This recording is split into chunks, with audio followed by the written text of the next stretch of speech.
25년 2월 20일 목요일 모닝 데일리 시작하겠습니다. 먼저 주가지수 주식 좀 먼저 보실게요. 국장 대단합니다. 1.7% 훌륭합니다. 2700을 향해서 달려가고 있어요. 이제 좀 안 비싸졌다라는 말씀을 얼마 전에 드렸었는데, 사실 어제 드렸었던 것 같은데, 2700 가까이 이제 2670포인트로 올라오면서 조금씩 이제 비싼 주식, 그동안의 흐름에 따르면 약간 비싼 국면으로 넘어가고 있는데, 이게 계속 순환매로 돌아가고 있죠. 좋은 모습입니다. 그래서 어제 같은 경우에는 이제 전기전자, 2차전지, 뭐 이런 쪽에서 매수가 들어왔고요. 오랜만에 외국인도 한 4천억 정도 현물을 땡겼어요. 아직 가야 할 길이 멉니다만 계속 땡겨 있고, 연기금도 계속 사고 있고요. 좋은 모습이죠. 예. 니케이는 빠졌어요. 니케이는 빠지고 홍콩 항생도 빠졌습니다. 다른 이유죠. 다른 이유고, 니케이는 이제 BOJ가 끌어내리는 거고, 계속 기준금리 인상하겠다 이렇게 하면서 끌어내리는 거고, 홍콩 항생은 좀 이제 차익 실현 국면이 좀 들어온 게 아닌가라는 생각을 하고 있고, 상해종합은 홍콩이 날아갈 때 그만큼 따라가지 못했죠. 근데 같은 테마인 것 같아요. 좀 뒤늦게 따라가고 있는 모습이다. 독일이 많이 빠졌어요. 1.8% 하락하는 모습을 보였고, 요건 뭐 뒤에도 뭐 채권이나 다른 쪽에서 얘기할 때도 나오겠지만, 독일의 ECB 그 슈나벨 이사죠. 상당히 영향력이 있으신 분이십니다.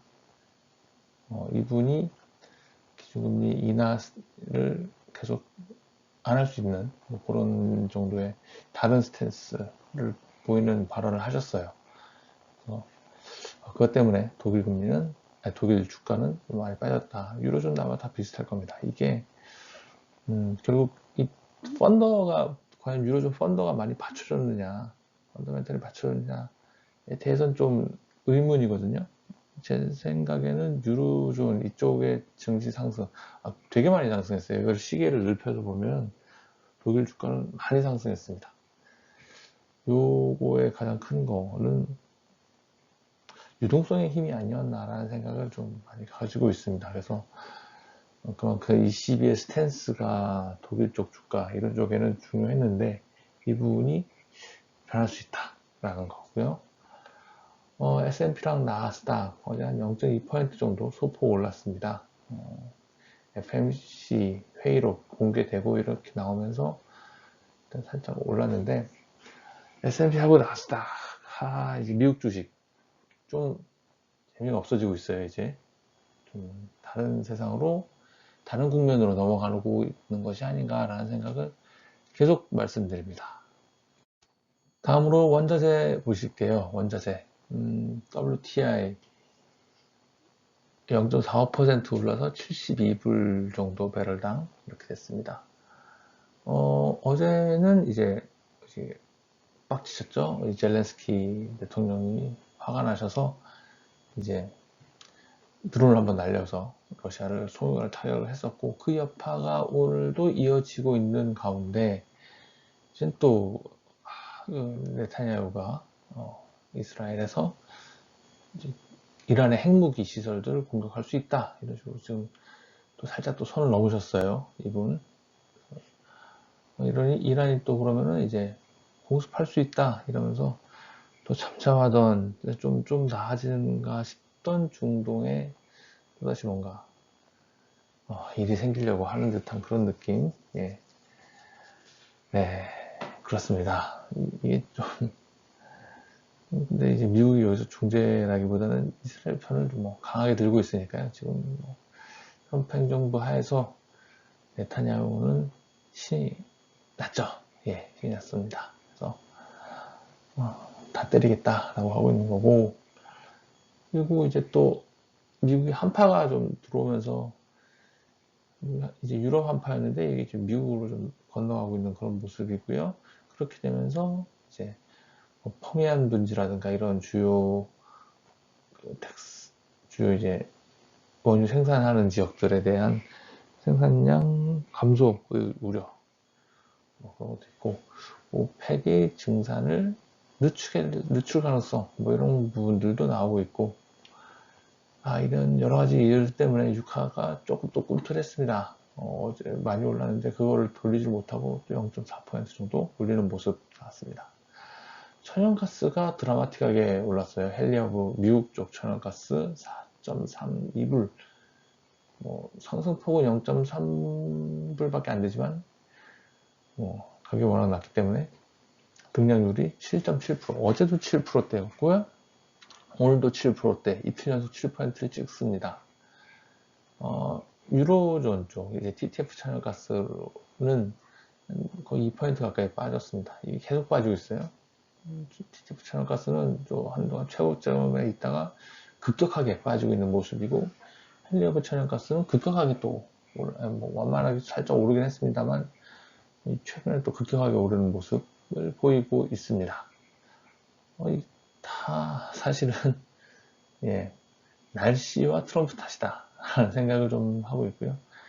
TTF 천연가스, 유로존이 날씨 추웠다가 좀 풀려나가는 모습이 좀 나오고 있는 것 같고, 미국은 이제 날씨가 추워지고 있고, 그리고 거기에 트럼프가 또 불 껴안고 있죠. 유럽 쪽은 이제 우크라이나 전쟁 종전 얘기 나오고 있고, 미국 쪽은 이제 우리 거 사가라, 너희 거 뭐 사갈래 하면 뜯어보면은 별로 없어요. 미국 거 비싸가지고 별로 없어서 천연가스라도 좀 이렇게 사가는 이런 느낌입니다. 그리고 금 가격이 잠깐 스톱했죠. 너무 많이 올랐어요. 너무 많이 올랐고, 하지만 그렇다고 빠질 거냐? 쉽게 빠지기 어려워 보입니다. 제 다른 영상 보시면 금 가격 얘기해 놓은 거 있는데, 저는 뭐 좀 빠지기 어렵지 않을까라는 생각이고, BDI 요거는 이제 상당히 역사적으로 봐도 최근에 보면은 이제 코로나 이전부터 봤을 때 좀 2018년 이때인가 2018년 19년 요때를 제외하고는 지금 수준은 상당한 바닥 수준에 가깝다. 장기 시계열로 봐도 그런 수준이고, 이게 지금 조금씩 올라오는 느낌입니다. 이게 그 발틱 드라이 인덱스죠. 해운 운임 지수고요. 글로벌 교역량을 측정하는데 매우 좋은 프락시로 사용을 합니다. 그런 거 측정할 때 이제 가장 데일리로 자주 발표되는 지수니까요. 이게 좀 올라오고 있다라는 생각이고요. 그러면 이거는 교역량 증가로 또 해석을 할 수가 있는데, 과연 정말 그 이유로 올라오고 있는지는 좀 나중에 지켜봐야겠지만, 그런 가능성 남아있다라고 생각하고, 이거는 결국 한국에는 그나마 좀 좋은 신호 아닌가, 수출 때문에요. 그렇습니다. 다음으로 환 쪽 말씀드릴게요. 원달러 1438.5원, 2원 정도 좀 더 하락을 했고요. 워낙 셀링 국면은 이제 좀 끝난 거 아닌가라는 생각을 합니다. 계속 절하되는 국면은 좀 끝난 것 같고, 최근에 절상이 좀 됐어요. 절상이 좀 됐고, 그것이 이제 좀 반등을 할 수는 있겠죠. 반등을 할 수 있겠는데, 이제 과거처럼 쫙 1450원, 60원 이런 식으로 막 가려고 하는 그런 흐름은 나오기 어렵지 않을까라는 생각이고, 오히려 밑에 쪽으로 원하의 절상 쪽으로 가격을 방향을 좀 잡아야 되는 거 아닌가라는 생각을 합니다. 달러 인덱스는 107포인트를 못 넘겼어요. 다시 조금 소폭 하락을 해서 106.88포인트. FMC의 속마음을 확인을 했죠. 회의록 나오면서 트럼프 정책들은 아무래도 인플레는 확실히 좀 안 좋은 거 아니냐라는 생각을 내부적으로 평가를 하고 있는 것 같고, 알 수 없다라고 얘기를 하지만 오른쪽 방향으로 좀 쳐다보고 있는 것 같습니다. 그래서 금리가 현재 제약적 수준이다라고 얘기를 하고 있는 것은 결국 경기가 좀 안 좋아지면 나 내릴 거야 라는 얘기를 하고 있는 것 같고요. QT도 일단 논의를 이제 중단하는 쪽으로 논의를 하려고 하는 것 같습니다. 이게 진짜 이제 FMC 얘기였다라는 것 같아요. 22가 이제 슈네벨 이사가 아까 말씀드린 대로 스탠스 전환 가능성을 얘기를 했죠. 네, 그래서 좀 앞으로의 방향성이 좀 많이 달라질 수 있는 그런 것 같습니다. 그런 것 때문에 유로화는 좀 약법을 보였고요. 엔화, 어제 또 엔화 강세를 좀 보였죠. 0.5N 빠지면서 151.5N 달러당 이렇게 나왔고, BOJ 그 관련 인사분께서 기준금 인상 쪽을 추가로 또 계속 할 수 있다라는 얘기를 하셨어요. 그래서 이제 엔화가 고지가 좀 코앞입니다. 150엔을 과연 뚫을 것이냐, 뚫고 하향 돌파를 할 거냐라는 생각이고요. 다시 이제 140엔대로 내려가기 전 직전이다라고 생각을 합니다. 네, 채권시장 보실게요. 어제 한국 국채금리 폭풍 1bp 하락. 네. 네, 어제 힘들게 금리가 좀 내려왔죠. 금리가 조금 내려왔는데요. 이제 뭐 좀 내려오려고 하다가 또 올라가고 뭐 이런 녀석들 보이면서 정말 간신히 좀 내려왔다라는 생각이 좀 듭니다. 미국채는 이제 FMC의 진심을 좀 확인을 하고, 그러면서 이제 2년물, 통화정책에 민감한 2년물이 좀 더 빠지는 모습, 한 3.7bp 하락하는 모습을 보였죠. 이 정도 돼야 약간 뭐 폭풍 하락이라 할 수 있을 것 같은데, 정말, 네, 그렇습니다. 그 외에 뭐 독일 국채 6.5bp 크게 올랐어요. 독일 크게 올랐고, 역시 ECB 스탠스, 이건 좀 큰 문제입니다. 좀 큰 변화, 문제라기보다는 변화죠. 예, 그런 변화가 나타났다라는 쪽을 좀 확인을 해야 될 것 같고, 아시아 채권 시장은 그 외 미국채, 호주채 좀 신중한 모습 보였죠. FOMC 회의록을 대기하는 측면들도 있었고, 다들 뭐 일단은 좀 신중하게, 변동성이 줄어들고 있어요. 변동성이 맞습니다. 경제 지표 쪽 보시겠습니다. 어제 미국 주택 착공 건수 나왔고요. 137만 나왔습니다. 예상치 140만보다 좀 하락하는 모습.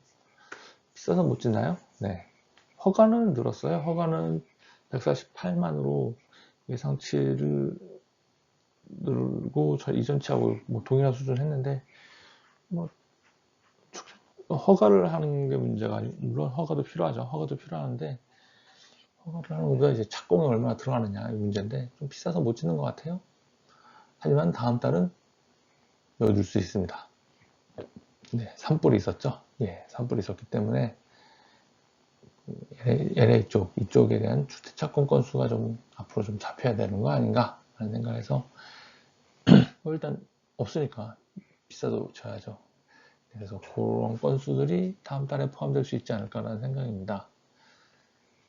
FOMC 회의록, 예, 트럼프 정책에 대한 인플레 우려가 나타났습니다. 뭐 이민 정책 이런 걸 포함해서 관세 정책 이런 것들이 인플레에 얼마나 영향을 안 좋게 찍힐까에 대한 우려를 가지고 있고요. 그거에 따라서 일단은 좀 신중해야 된다라는 스탠스. 하지만 다들 동의하고 있는 거는 금리 정책 자체가 제약적 수준이다라고 얘기하고 있는 것 같습니다. QT를 종료할 수도 있다. 이것도 보고요. 결국 이게 진심 아니냐, 좀 완화 쪽으로 가고 있는 거에 진심 아닌가라는 생각을 합니다. 오늘의 이벤트하고 포커스 보시겠습니다. 경제지표, 미국 신규 연속 실업수당 청구건수 예정되어 있고요. 그리고 필라델피아 지역 연준 제조업 지수 예정되어 있습니다. 요새 원유 쪽 시장에서 좀 중요한 지수가 되고 있는데요. 미국 EIA 원유 재고 증감 있습니다. 이것도 주간 단위 지표고요. 실업수당 청구건수 이것도 주간 단위 지표죠. 미국 주간 단위 지표 두 건이 나옵니다. 그리고 굴수비 시카고 연준 총재, 무살렘 세인트루이스 연준 총재, 마이클 바 연준 이사, 그리고 쿠글러 연준 이사 연설이 예정되어 있습니다. 이제 연준 이사들 조금 신경을 좀 써도 되나요? 글쎄요. 의사록도 발표됐고, 그거를 또 머리에 염두에 두고 이제 이분들 얘기들 한 번씩 들어보면 좀 큰 그림 잡는데 도움이 되지 않나 라는 생각을 하고 있습니다. 오늘의 시장 포커스 자, 이제 또 어느 쪽이냐? 어제는 이제 전기전자, 뭐 2차전지 이런 부분들이었고, 오늘의 국장은 과연 어느 쪽이 과연 순환매를 하면서 이게 좀 오늘 메인은 누구냐? 이게 또 관건인 것 같아요. 예, 좀 다들 좀 한 번씩 쫙쫙 오르는 모습 보였으면 좋겠습니다만, 네, 뭐 어느 쪽이 될지는 전 모릅니다. 그거는 잘 모르겠고, 주식에 대한 종목 이런 거는 잘 몰라서 업종 이런 걸로 갈 수는 있겠지만, 그렇습니다. 일단 이거 올해 가장 큰 초점은 개인적으로는 이제 미국화, 작년에는 미국만이었는데 뭐 유로존도 좀 올랐죠. 유로존 주식 같은 경우에 쭉 올랐고 이렇게 했는데 어쨌든 이제 전반적인 경기 큰 그룹에서 봤을 땐 탈미국화가 이루어지느냐의 문제인 것 같고요. 요거를 가장 살펴볼 수 있는 거는 이제 달러화가 아닌가라는 생각을 합니다. 가장 잘 대변하고 있는 게. 그래서 그 부분에 가장 초점을 두고 있는데 이 달러화가 지금 107포인트를 못 넘기고 있는 부분들 오늘도 과연 못 넘길까? 이런 부분들이 가장 중요한 것 같고요. ECB 스탠스 전환 가능성도 같은 맥락에서 좀 봐야 될 것 같습니다. 유로존은 아직 회복을 다 못한 것 같은데 인플레로 신경 쓰면서 얘네들도 기준금리를 이제 올리겠다. 미국이 먼저 스탠스 지연이라고 보실 수도 있겠지만 미국은 그래도 아직 인하 기준이 있어요. 분명히 올해도 한 번 이상은 저는 기준금리 내린다. 뭐 사실 개인적으로는 한 2번에서 3번 정도 더 내릴 것 같다라는 생각이 있는데 22는 이미 내려왔고 이제 거기서 좀 멈출 가능성은 분명히 있습니다. 그래서 좀 다른 전환이죠. 네. 근데 아직 경기 회복했느냐 못한 것 같거든요. 그래서 저는 유동성이 좀 많이 붙들고 있는 상황인데 이게 변할 수 있다. 그러면 또 다른 모습 나타날 수 있지 않을까라는 생각이고요. 네, 이런 걸 쭉 다 놓고 보면 저 멀리서 어디선가 스태그플레이션이라는 악의 씨앗이 싹을 틔우고 있는 과정 아닌가라는 생각을 조금 해봅니다. 이러면 되게 복잡해요. 복잡합니다. 이러면 정말. 네, 오늘도 럭키한 하루 되시고요. 지금까지 마켓남이었습니다. 감사합니다.